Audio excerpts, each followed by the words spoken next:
from a county standpoint, since we really provide the boots on the ground here in health care with either public health or mental health, we take funds as provided to us from the federal government or from the state government and then provide some of those services.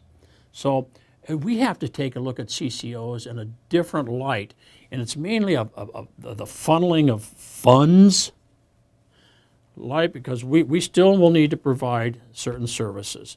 And right now, and it's important for people to understand that this right now, the CCOs are only with folks who are on the Oregon Health Plan. Okay, Medicaid. That's the population that's being impacted right now. Now, ultimately, the governor's desire is to bring public employees as well into that to grow that population. But right now, it's just folks on the Oregon Health Plan, which are folks that we heretofore, with both public health and mental health, have been providing the services here with our partners, with folks like OnTrack and ARC and La Clinica and et cetera, et cetera.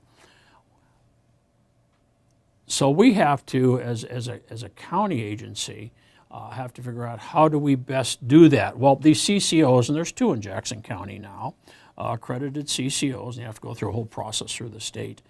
We will work with each one of those organizations will be a provider to either one of those 2 organizations in mental health particularly. And so we'll contract.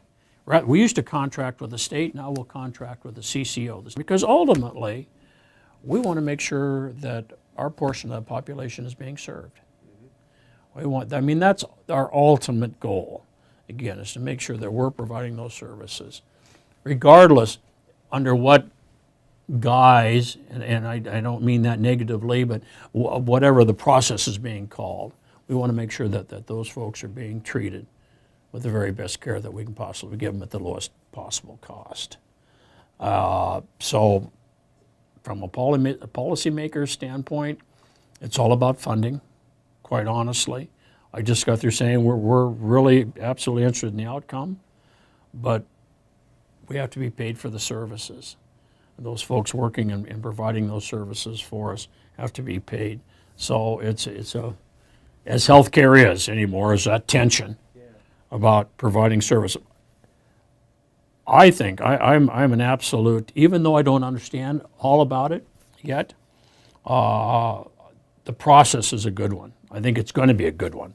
I applaud the governor for pushing this through, which was no easy task. And I think ultimately, if it comes close to even matching that triple aim, then citizens of Oregon are going to be much better, and of course, citizens of Jackson County will be a lot better.